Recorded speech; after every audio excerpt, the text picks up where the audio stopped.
Welcome back to another mind-bending episode of Traveling Through the 80s with the 80s Kids. As always, I'm your host, Rich Oliver, and with me to my left is my right-hand man, Kyle Lentz. Hey ho, I'm ready to go. Let's do this. This is mind bending. I'm excited. Yeah. Right. And always with us is Don. Put down the Playboy from 1982, please. Okay, we got an interview to do here. Okay, so I'm on 83 right now, so working your way up, moving it through. Good deal. You must be tired. You must be tired. I couldn't get one of those back then. Still can't get one. It's been a busy hour. As always, beside Kyle is dashingly debonair Donald Brown. Thanks. I got to put that in my business cards. Yeah, right. That sounds so nice. I get business. Yeah, once I have a business. Mind your business. Mind your All business. Right. Now, Kyle, what's going on this week? Where are we heading? Oh, exciting week. Actually, this is pretty cool. This is our first returning guest. So I'm pretty excited about this. We got our guest, and not just any returning guest. This is a returning guest to our most popular episode. So we are having a very special guest. Mr. Jeffrey Weissman is returning for another wonderful interview. Thank you so much for coming back. And there he is. Yay! Hey, all right. How's it going? Good to have you. Good to see you again. Most popular episode? Our most popular episode, which is awesome. It's so cool. I always check my stats, and that is always top. Come on. Where's my money? Yeah, right. Yeah, I don't know where mine is. Yeah. Get you a couple of those certificates for a free hamburger at McDonald's that you get on Halloween or something. That's about. That's better than what I get. Yeah. Let me think about that. All right. Well, thanks so much for coming back. We really appreciate it. Yeah, thank you. Glad to have you back on. And I know last time we talked a lot and extensively about Back to the Future Part 2, which was so much fun. And we always hinted on talking about Pale Rider and some of your other stuff. So we'll probably lean in that direction today, which I'd love to hear some of those stories. So, but anyway, before we get started, how are things for you? Where things are? I'm okay. I think I'm fighting a cold. Time of year. Happy to have some work coming up. I got a Comic-Con in the East Bay of the Bay Area, San Francisco, in Concord. Nice. February 4th, the day before, I'm doing my medicine show at Dr. Cornelius Poindexter and his Miracle Elixir for the Mariposa History Museum's reopening. So what does that encompass? Like that sort of show? Just curious. Well, I play the inventor of a Sagwa remedy, snake oil salesman. Oh, okay. That's what I was thinking you were leaning into there. Okay. Nice. Yeah. So you got to pretend you're selling this magic elixir or something. Oh, I got bottles, antique bottles. I put my own label on. Cool. Turban, doing my mystic. Very cool. So that's a lot of fun. It's to help humanity's suffering come to an end. It's everything in the same bottle. It's a laxative. It's a sedative. It's restorative. It's about every if you can think of. Oh, I'm sold. Send me one right now. I was going to say, put me down for just a laxative. You had me at laxative, so that's. It's and it's a vermifuge. It'll remove any unwanted worms overnight. Oh, good. Oh, we all need that. Could have a deworm. Yeah. Been lowered to 47% alcohol, so it's now safe for children. Excellent. We can all get toasty. Now, where do you perform? Awesome. Where do you do this performance? This one coming up is at the Mariposa History Museum's relaunch or something. Cool. I do a lot of living history. I'm living up in the Gold Country near Yosemite now, and so I don't know if you guys can see this. Yeah. It's popping up. Me as the doctor at. Cool. So the gal here, this was at a Back to the Future 3 themed event. Okay, I was going to say very reminiscent of that. She looks like Clara. Yeah. She's made that costume herself, Clara's dress. That's cool. Yeah. And this gal often does living history as Abe Lincoln's wife, Mary Lincoln, and cool. Really this was so exciting because this was the just from last September. It was the third time that we're going. It was back to 1885 was the name of the fundraiser, and all the profits went for Michael J. Fox's Research Foundation for Parkinson's. Awesome. Oh, Yeah, And- very nice. awesome. Very I nice. brought the doctor out for that. That's and, pretty cool. It looks like a Yeah. lot of fun to play. yeah, I also play Mark Twain from time to time. So I also that picture right there was from a couple years ago when my hair was shorter. But this last year I was Mark Twain for the big parade, and we had the time machine DeLorean being led by horses. Oh, that's cool. Oh, wow. Oh, nice. We had about 100 fans come from around the world to Columbia and Sonora and Jamestown. Where the Jamestown is where the train that Doc and Marty hijack Okay. goes over Yes. Eastwood Ravine. Mhm. That's in Jamestown, Railtown, 1897. And I've done a number of gigs for them over the years. Just lucky, I guess. It's That's nice. cool. Now, is it the original sets that you guys get to do that around, or is it the original? No, the Hill Valley Festival that we staged, those sets, and the first version of the clock being delivered and all that you can have your picture taken with our Doc and Marty there. Those were all built by Oliver Holler, who Wow. he and his wife Terry have tothefuture.org, and they've traveled around the world with their time machine DeLorean that he built. Oh, that's cool. In fact, when they met, is a kind of a wonderful story. Their pastor introduced them to each other because he knew they both loved Back to the Future. Yeah. We're not going to talk about Back to the Future, so I shouldn't be saying. No, it's fine if you do. We're good. You can talk We about can whatever always- you want we to can talk always about. talk Love about it. Back Yeah, to the we love the Future. stories. At the time, Oliver was diagnosed with terminal cancer, Hmm. and they maxed out their credit cards when they found this DeLorean for sale. He had this job to do because he was a fabricator, electrician genius, and he made it into a time machine. And they started doing cons, and Chris Lloyd sometimes would say he wanted them exclusively with him at his cons and stuff. And his cancer went away. Oh, wow. That's awesome. And they've now raised, I think, over $1 million for Michael's charity. That's fantastic. Jeez. Wow. Wow, yeah. Yeah, this that just event, goes right back. Yeah, they produced this event, and last year was the last time for them. They said we're not going to do it anymore. So since I'm now living in the area, I'm thinking with some of the other folk who live up here who love the event and are producers. One of them was Michael J. Fox's stand-in for like 20 years, Bobby Bennett, and he wants to help produce this thing again. So we're Awesome. Wow, taking nice. it around, Let's hoping keep it to going. sponsors and keep it going. Yeah, That's awesome. Wow. I got to get there sometime for that. That sounds can't like a call lot it of Back to fun. 1885 that Terry and Oliver called it. So we'll Yeah. come up with a new branding, I think. And That's still keep awesome. Now, I know we said we're talking Pale Rider and stuff like that, but before we even get into that, Yeah. I know one thing I don't think we touched on last time you were here is how did you get started? Like what got you into acting in general? Like what was some of the first stuff you really you started doing? I think I was probably 8 years old and doing a little Easter pageant or something at the local Parks and Rec, playing a bunny. I don't know. a tree. Yeah.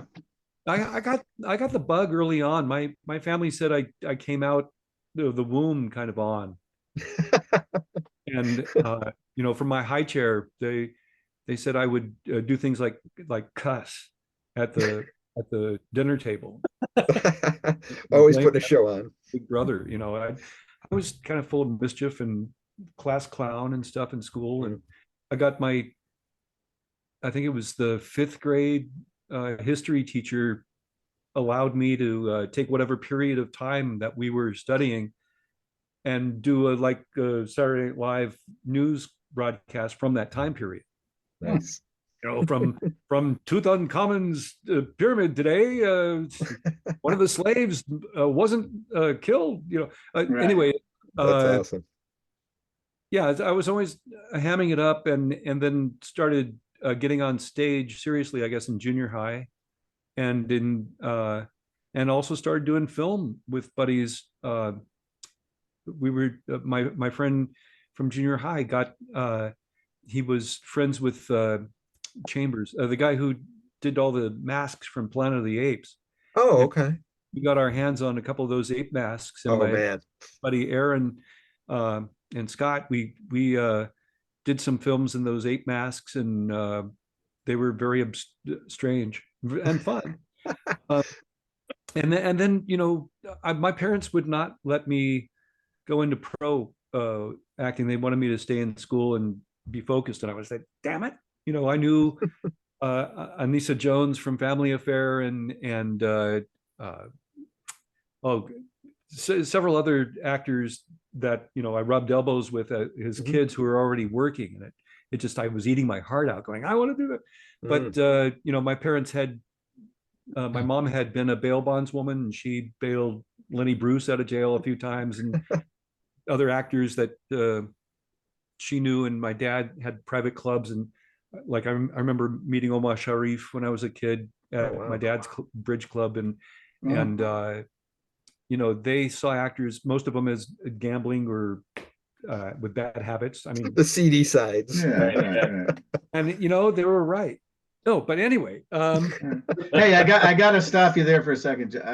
So going back to the Planet of the Apes mask deal, were these masks worn in the movie? Were they used? I'm pretty sure they were. Yeah. Were they? I got to ask, how they smell? How they Um, smell on the inside?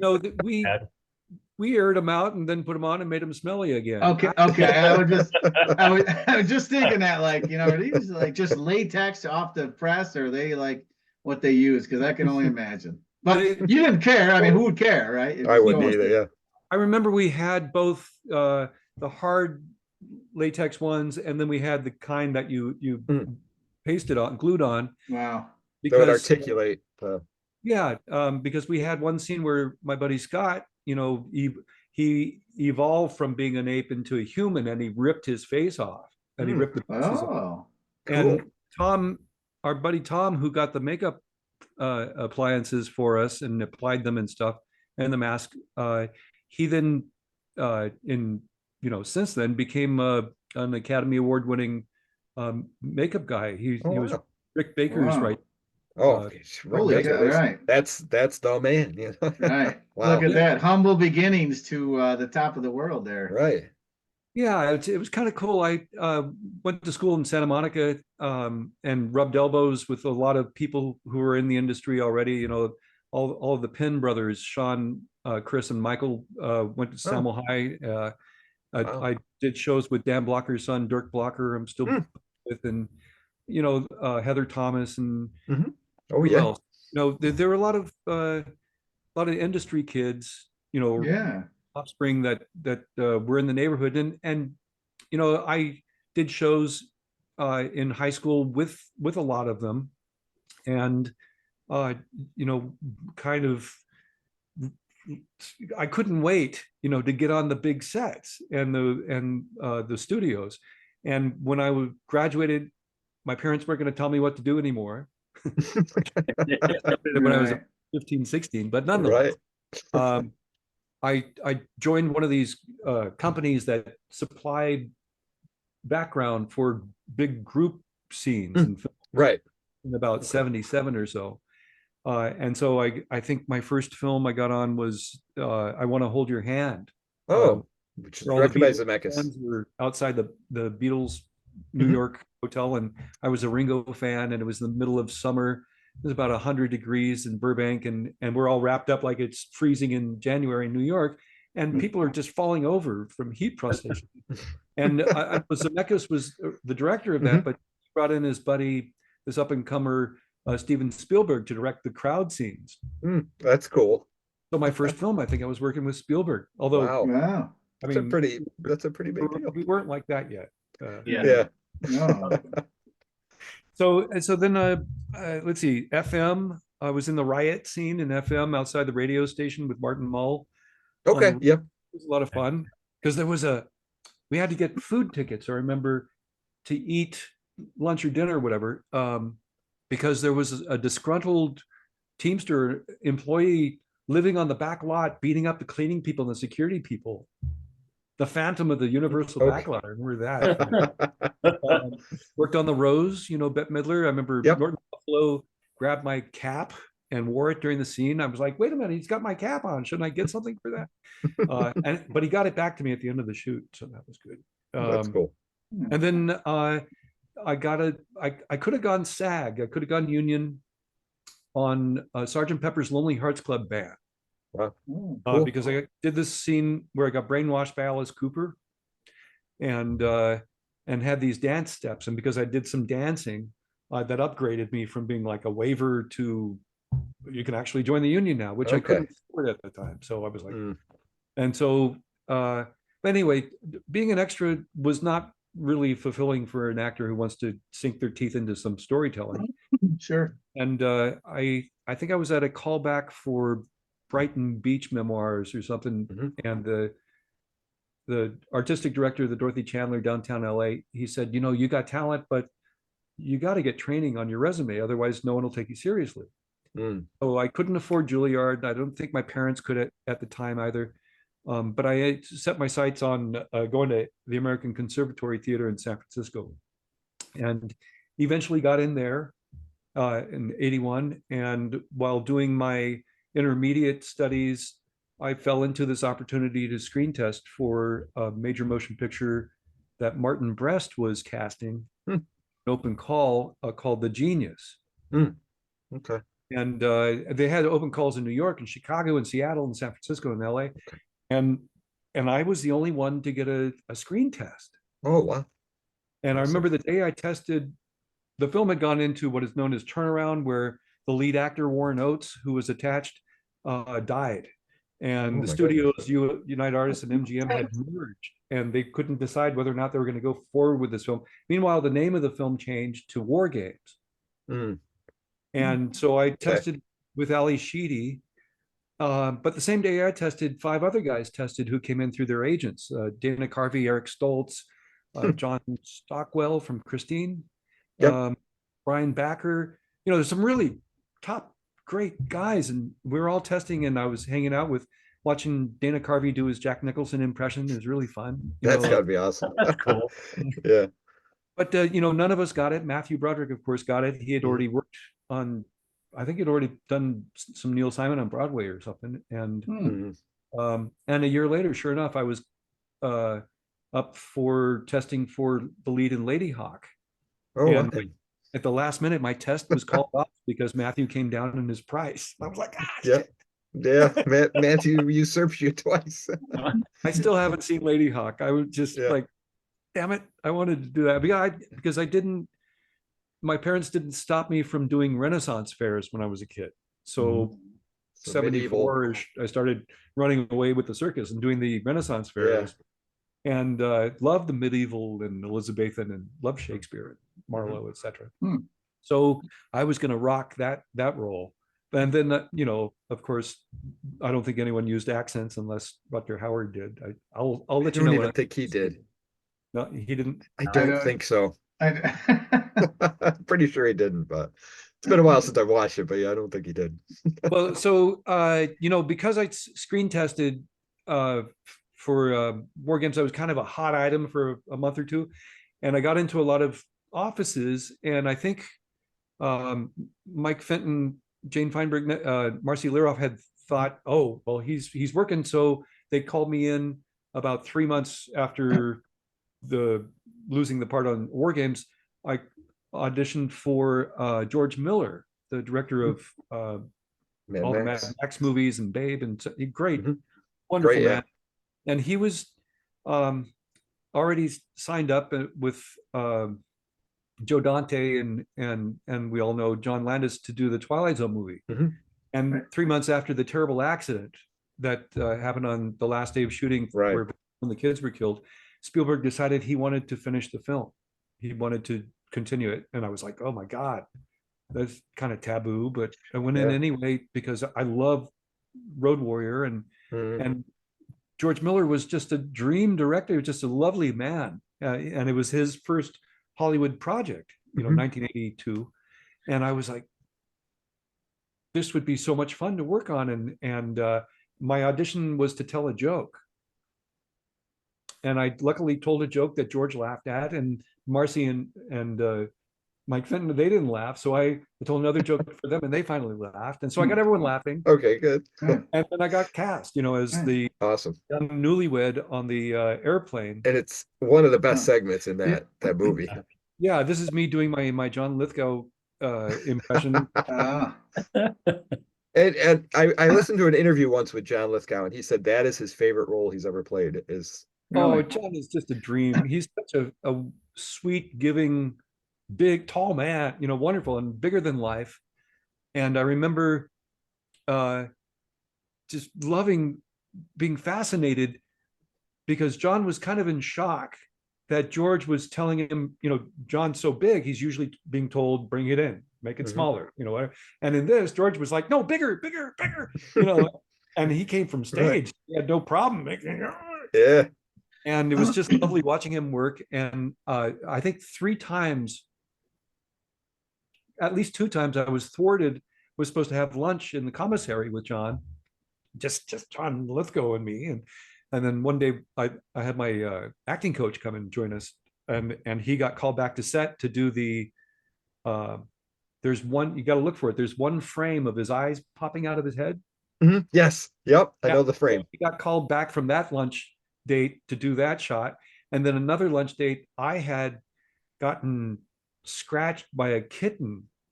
My girlfriend's cat had kittens, and I woke up at like 3 a.m.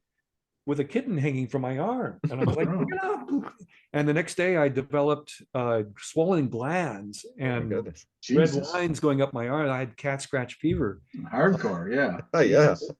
I had to go to the Warner Brothers nurse at lunch with John. Instead, she sent me to the local doctor who said, drop your drawers, and gave me 2 shots of penicillin. Said, it was blood poisoning going towards your heart. And I was like, oh. Jesus. Yikes. Wow. Yeah. Jeez.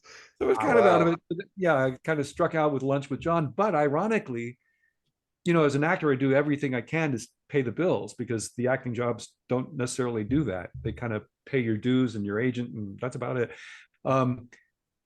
But I was cooking. I remember at the first Hard Rock Cafe outside of London in Los Angeles, the first one that opened outside of London. And Eddie Murphy had just signed a $1 billion contract with Paramount. They threw the party at the Hard Rock. And John came to that and he saw me and he said, Jeffrey. And I was like, hey. And all my coworkers were like, you know him. Isn't that? Buddies. Yeah. Yeah, we go way back. And he showed up at another restaurant I was flipping burgers at. That was really, and it was Jeffrey. You always show up in the oddest places. And I go, so do you.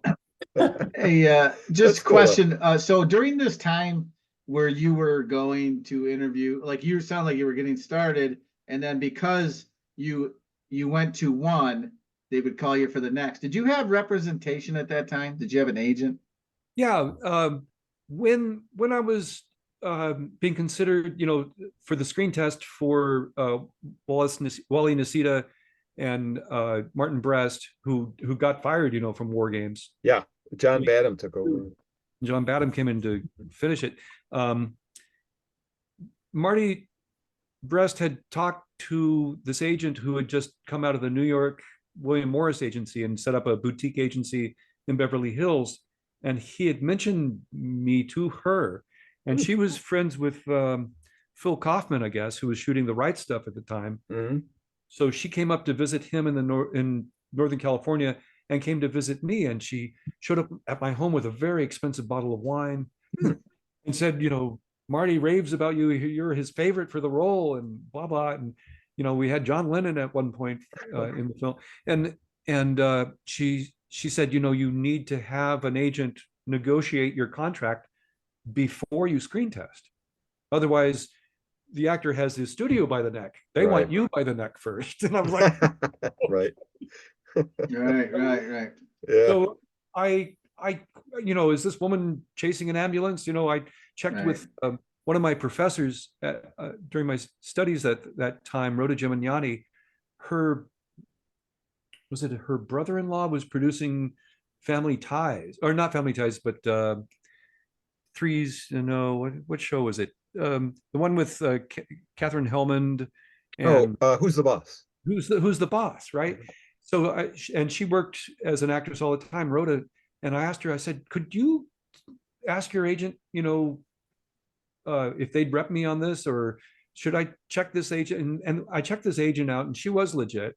So I went with this boutique agency, and in the meantime, I while I was in LA, I visited Who's the Boss taping and met Catherine Hillman, and she had just come from shooting Brazil.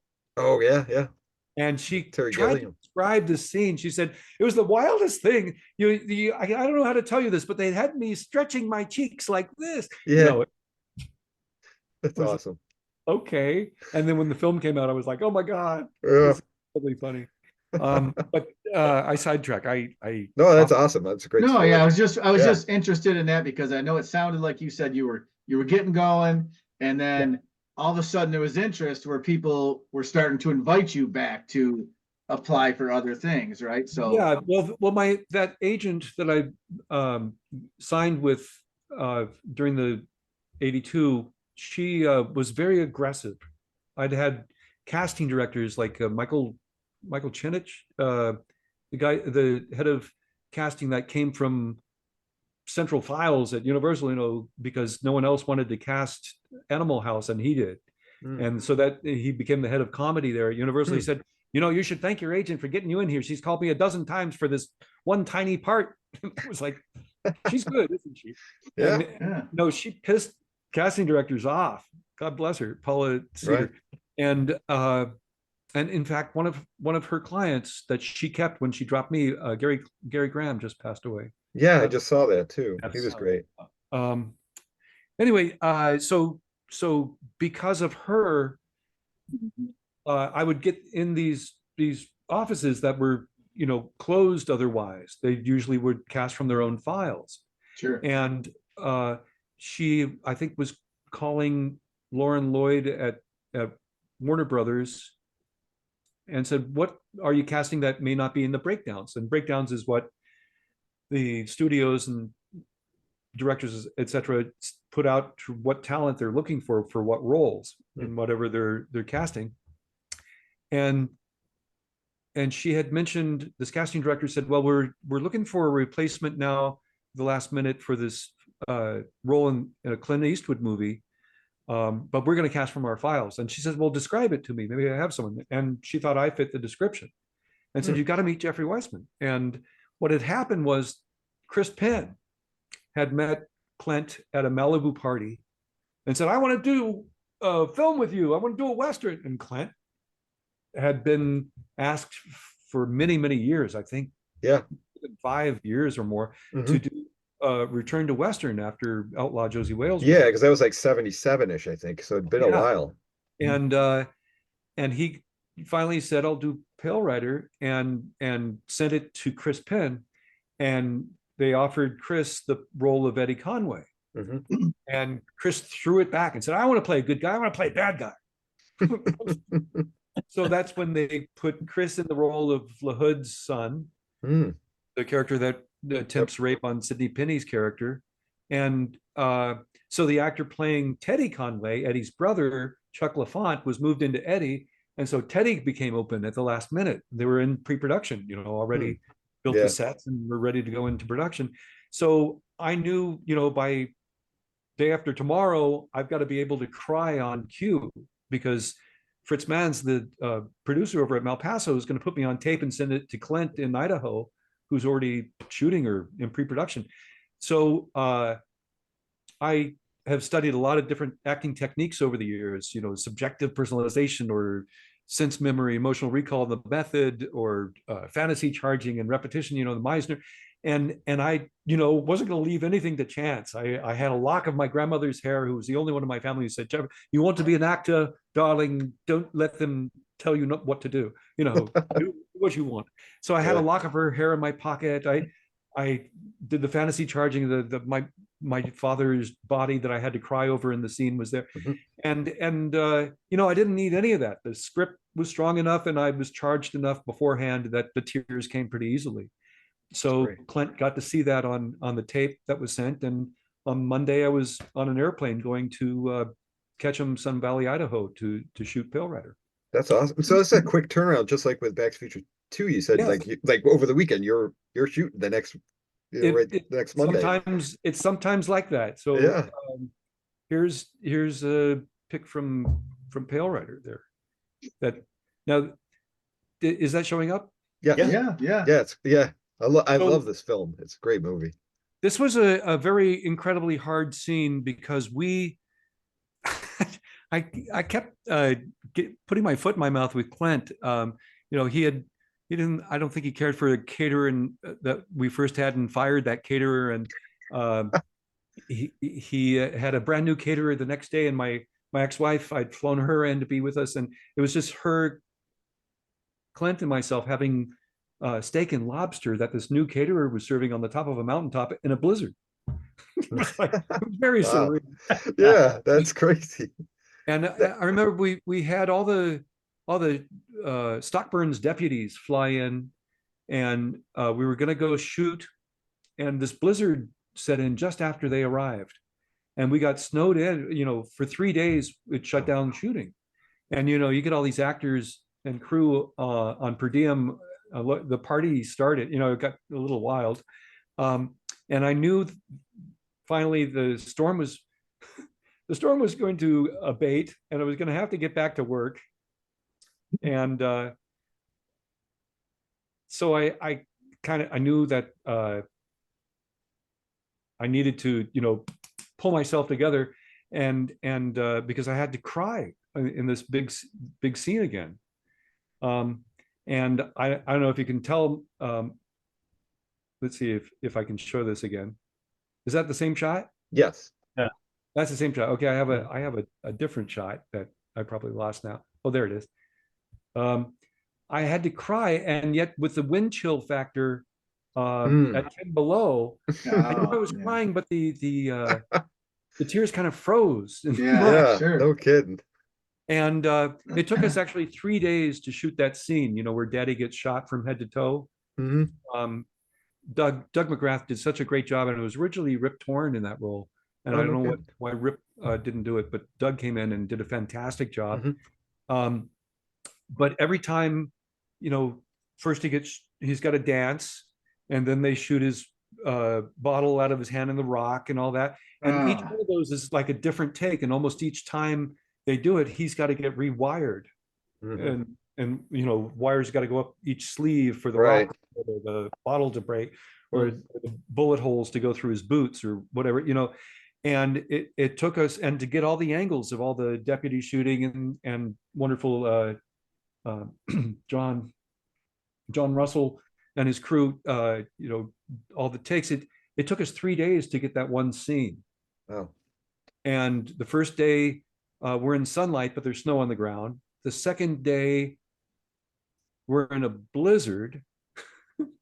So when you see brother and I over at the Mercantile going, Daddy, you'll see us in the snow falling, when it cuts back to Daddy and he's in the sunlight.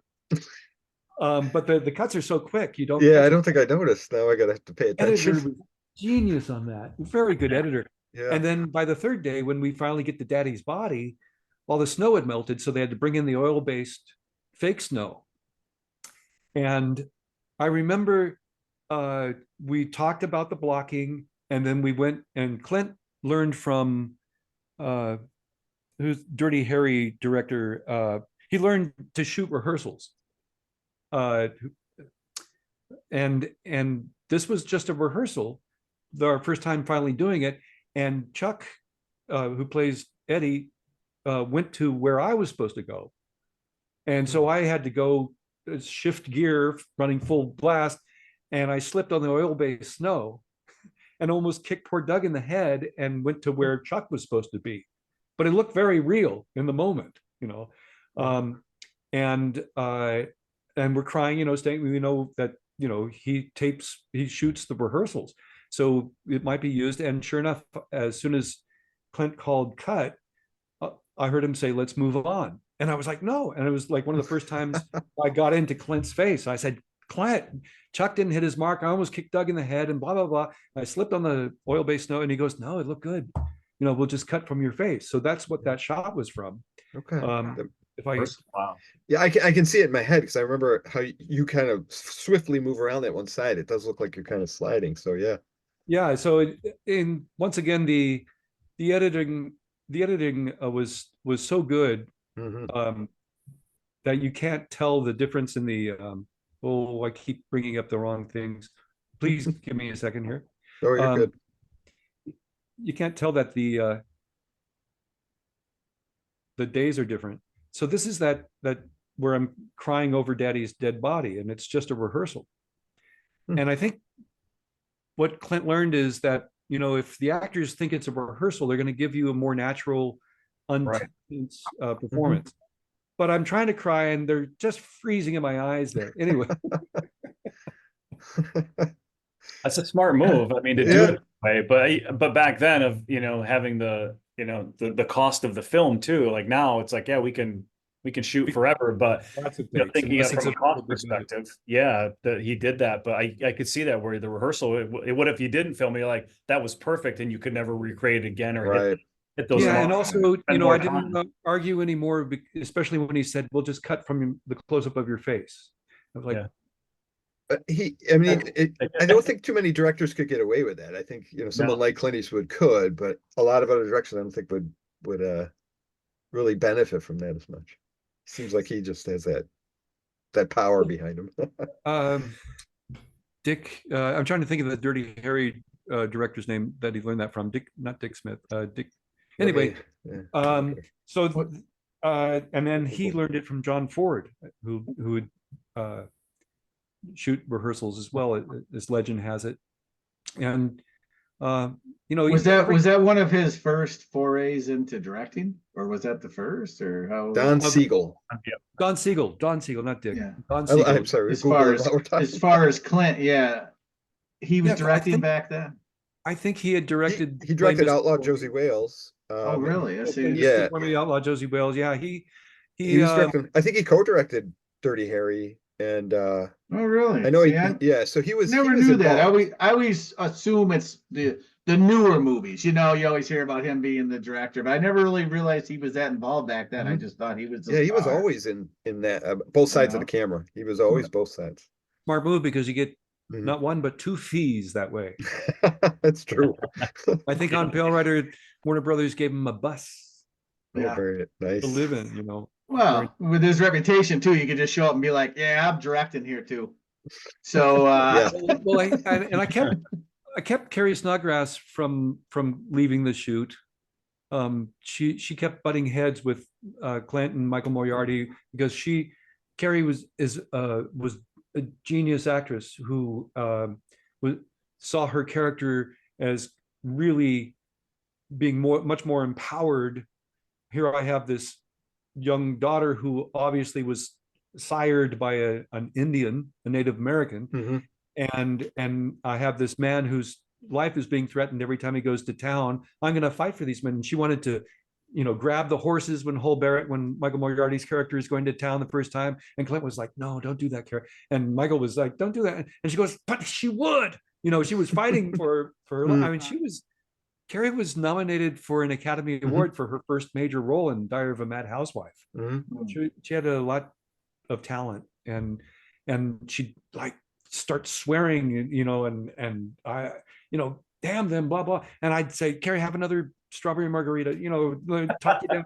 And I a couple times, now, do you think with your history of film, and you've probably seen it from on a lot of different films from different angles, do you think that people who are more strong-willed like that, or people who just fall in line and follow the direction, who gets ahead more and who makes more of a difference for the film? That's a very good point.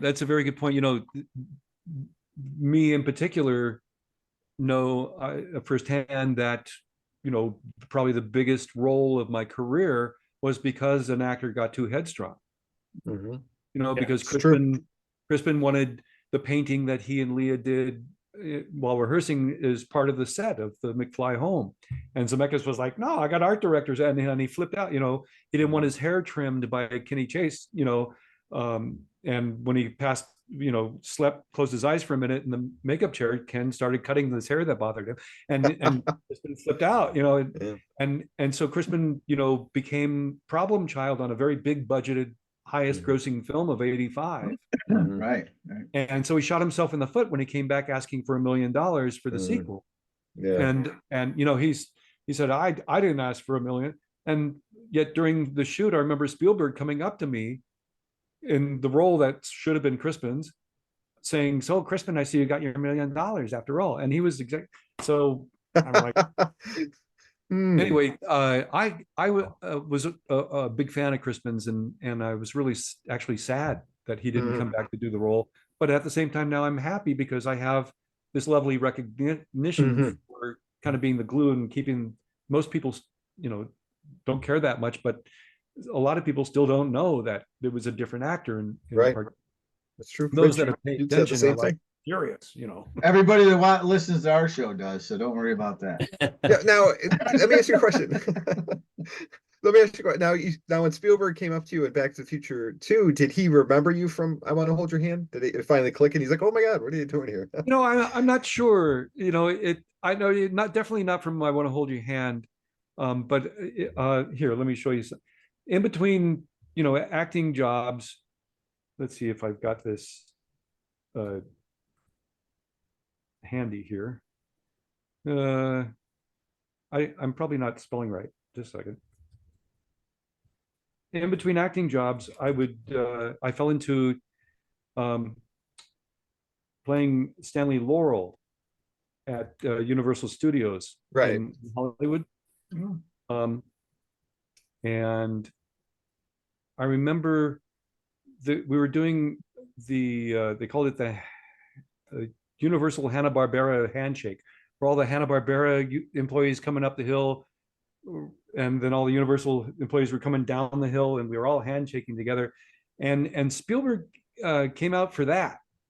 And I was like, because he was a big fan of Laurel and Hardy. Oh, wow. Oh, neat.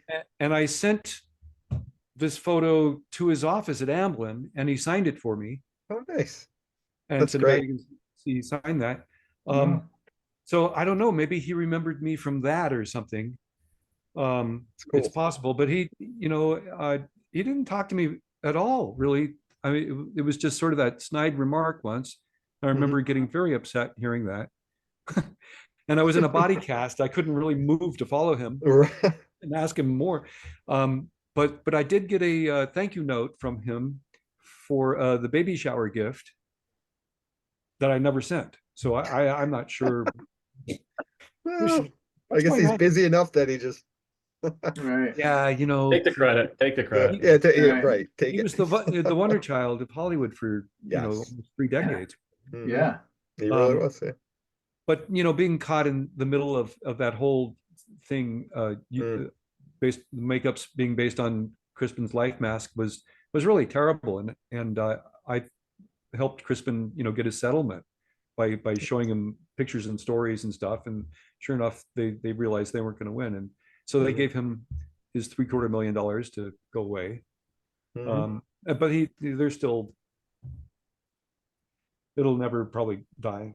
Well, yeah. I mean, he did work with Zemeckis again in Beowulf in 07. So they must have buried some of the bad blood. Yeah, well, he's got talent. He's a very talented actor. Absolutely. He's really wonderful. And Zemeckis is a very talented director who originally cast him and knows how talented he is, and so Crispin, probably learned to kind of behave. Yeah. So to answer your question, yeah, I've seen, I worked with actors that I was kind of intimidated by because they throw their weight around on the set. You hear stories, and I recently did a 40-year cast reunion of Scarecrow and Mrs. King. I guest starred on, I think it was the second season, and the episode. Let's see, the episode that I was in was, I think it was rated the highest rated, the best, most watched or something. Just like ours. We can relate. Just like ours. You're 2 for 2. Look at that. You have a magic to you. You bring the audience. Yeah. That's good. So they asked me to this 40th reunion, and I got to revisit kind of that episode. Here I'm playing Scotty, the parking lot attendant, This is just a continuity photo. Oh yeah. And I at this reunion, I started talking with Bruce Boxleitner, who unfortunately just lost his co-star from Tron. She just died. Anyway, I saw that. Yeah. And I remember talking to Bruce saying, you know, I was intimidated by Kate Jackson at the time because she wouldn't talk to me. She hardly gave me a time of day until about the third day, and I was a guest star. I was, you know, the guest star who gives the evidence and gets kidnapped and you save and all this stuff. And by the third day, she warmed up to me and bought me lunch and a glass of wine and everything. And he goes, yeah, you know, you never knew what you got with Kate for 5 years. I'm not sure who would show up on the set because she had such a huge series with Charlie's Angels. I think she was hounded by the press all the time. And, you know, tabloids were always trying to nail her on something or other. So I think, you know, the Hollywood, you'll chew you up and spit you out. Like, look at me. I think that affects some people are resilient and others, you know, have a hard time with it and run away, you know. Yeah. I heard she was good friends with Crispin Glover. That's why she didn't care. But I believe that episode you can watch on Tubi. I think the show's on Tubi. Scarecrow. I hadn't done Back to the Future yet. I had worked with Crispin though already on a film with Dan O'Herlihy at the American Film Institute in '83 before he got George. And I thought he was a cool actor. I got his phone number, and when I was up to being his photo double, I even called him. I said, "Crispin, say a good word for me." And then he called back after part 3 came out. Oh, nice. At least he called back. Same kind of conversation or a little different? Yeah. Yeah, a little different. Anyway, so the other, I guess, role that I'm known for, it's not quite in the 80s. I know you're trying to stick to the 80s. Oh, we bounce around. We're good. That's fine. This kind of thing, we're everywhere. Yeah. Gosh, maybe I don't have a good photo of this. I'm trying to find a good photo of this character. Give me a second. There you go. I got asked by my new agent, said, go over to NBC and audition for this nerd character on Saved by the Bell. That's awesome. Like nerd guru type of thing. It was the high geek. That's awesome.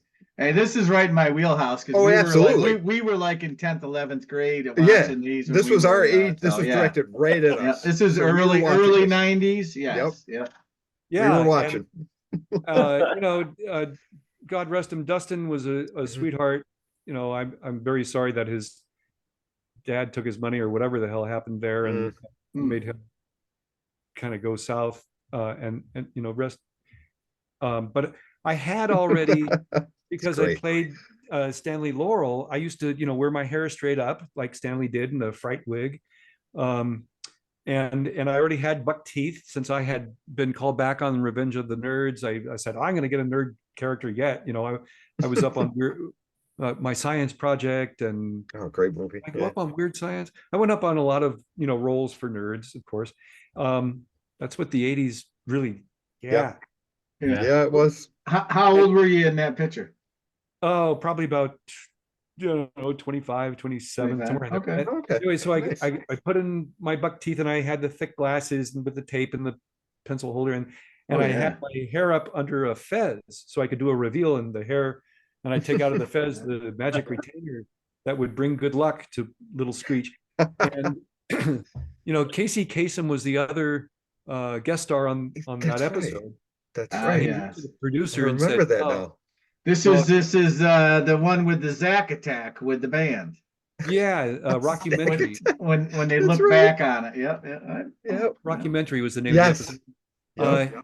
And the producer came over and said, no, you can't wear the fez. I said, but that's my reveal for the laugh with the hair. And he goes, Casey Kasem is offended because he's Muslim and, you know, the fez is part. I was like, but please, what am I going to do? So, all right, they had a spittoon on the set. And I thought, I'll use that for the magic retainer to come out of. that he's going to put it in his mouth and marry a cheerleader and go to the beach, move to the beach. Anyway, yeah, Hollywood. That's awesome. People throwing their weight around. Goddamn Casey Kasem. Yeah, Yeah, right. God rest Yeah. him. Yeah, another one. Yeah. But that's great. I mean, but all those, even all those little things, no matter how large or small they are, they've impacted so many people that's. I mean, you really, really brought something to everybody. I still get $5-10 a year from that episode. You can't argue that. I mean, take everybody out to get some milkshakes or something. Right. Once I have that McDonald's burger certificate from right. I'm gonna have my. You are set. Right. Well, you'll be set for a whole meal. That's for right. A whole meal, right. Well, what do you? So what do you have coming up here then? I think is that what you told us in the beginning, or right? You have the convention coming, right? Convention coming. Well, like I said, I've got the fundraiser for the Mariposa History Museum, whatever. That's on February 4th, February 3rd, and then on. Is that an all-day event, or is it a specific time you'll be performing? From 2 to 5, I'll be doing my medicine show. Okay. And then on February 4th, the East Bay Comic-Con in Concord. Excellent. I'll be there signing, and then on the 5th, I'm shooting a scene for an independent film called No Address about homelessness. Oh, cool. Yeah. So what will you be playing in that? Well, I don't know if I'm allowed to say. Oh, okay, fair enough. But that's cool. It's something to look forward to. We'll be looking for you in that upcoming as well. So let's leave it at that. I'm a featured player.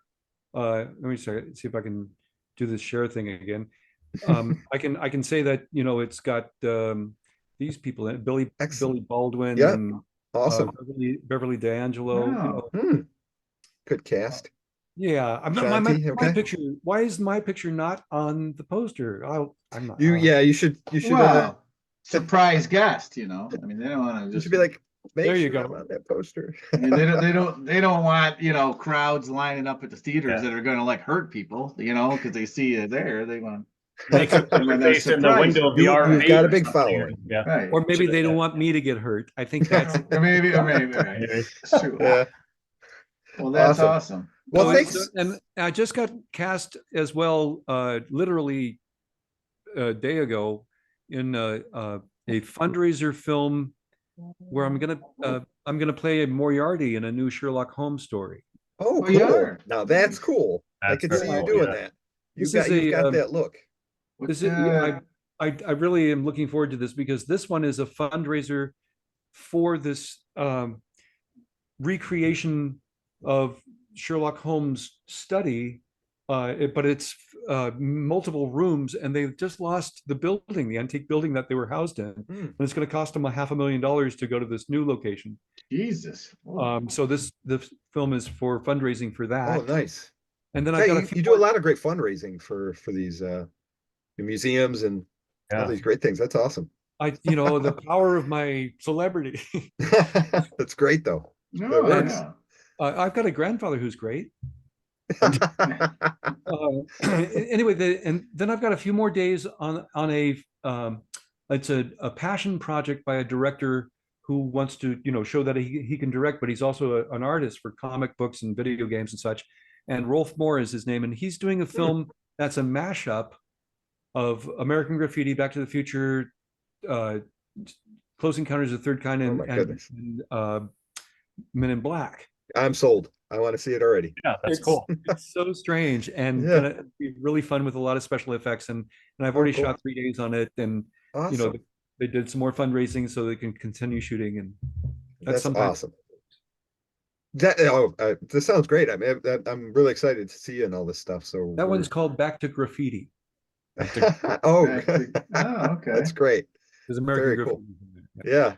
Well, we'd love to have you back. Absolutely. Anytime you want, but I mean, and front. And front, yeah. But yeah, definitely once something's getting ready to come out, please come back on and push it. Yeah. Thank You you, know, Rich. I'd love to hear the stories on these sets because I mean, every story Yeah. you've told from these sets are fantastic. They're just Oh, awesome. I've got all my stage shows too. I could talk about. Yeah, I Oh, did I'd love to hear that. Babes Love in to hear those. Toyland with Robert Morris, and I played Igor in Young Frankenstein the musical. And Oh, cool. as I mentioned, I do a lot of Shakespeare, Yeah. especially during the pandemic. I did a pandemic version of Waiting for Godot. Okay. And, Oh, wow. I played Sir Toby Belch in Twelfth Night, which is on YouTube with the show must go online. Anyway, international cast that I'll be happy to come back and share Oh, stories. we're definitely having you back. These We are love it. great. Yeah, we we love. Yeah, love it. you're awesome. You're our Anytime you most want, you popular. let Kyle know, and yeah, we'll make time for you. We appreciate Absolutely, anytime. Thanks for sharing the photos. I think it's great. It's a Oh, nice I know. I love it. see some of that history that you get to share it. So see the visuals of the stories and Yeah, the so, incredible things you've we'll been able to. share my socials and then send me a Absolutely. link to this wherever it's archived, and I'll share it on my socials. you. Excellent. Absolutely. It's a give and take. Beautiful. Jeffrey, thank you so Jeffrey, much. thanks a lot. We appreciate you. Thank you. Happy New Year's, guys. You as You- well. you. You're good.